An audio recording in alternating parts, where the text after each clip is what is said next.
So good day everyone. Today I'll be sharing about a very interesting yet a dangerous phenomenon in soil mechanics na tinatawag na liquefaction. Don't worry, hindi ito for technical terms. I'll explain it in a way na madali lang intindihin.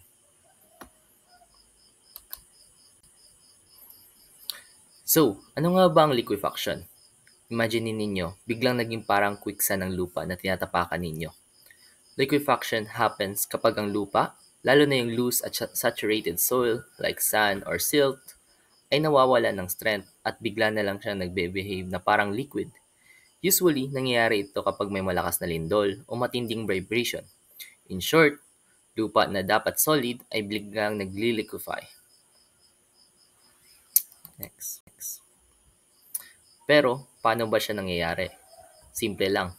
Kapag ang saturated soil ay niyanig or inuga, tumataas yung water pressure sa pagitan ng soil particles. At kapag sobra na yung pressure, hindi na nagko-compress yung particles sa bawat isa. At doon na nawawala ang strength ng soil. Kaya ayun, the ground behaves like liquid instead of solid. At yun ang nakikita nyo dito sa pictures natin.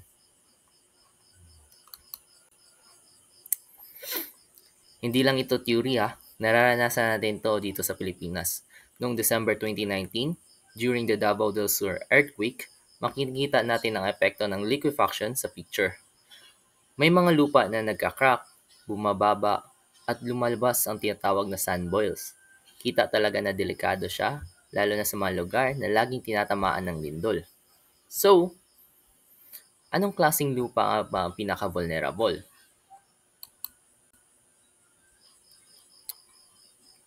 Una, isang loose soils gaya ng fine sand at silty sand.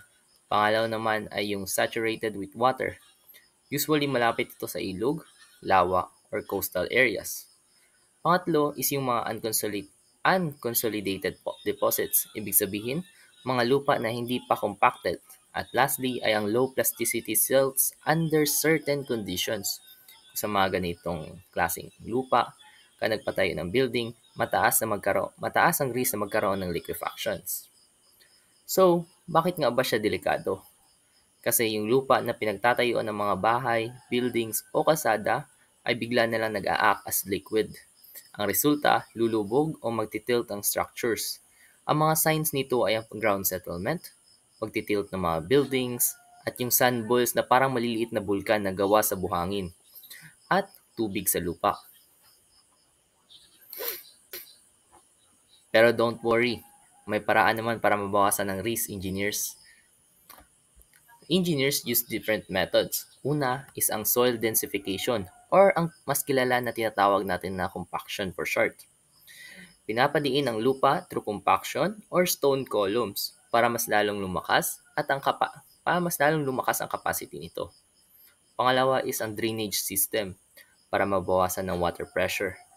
At pangatlo naman ay ang smart foundation designs para kahit may weakening ng soil, safe pa rin ang structure.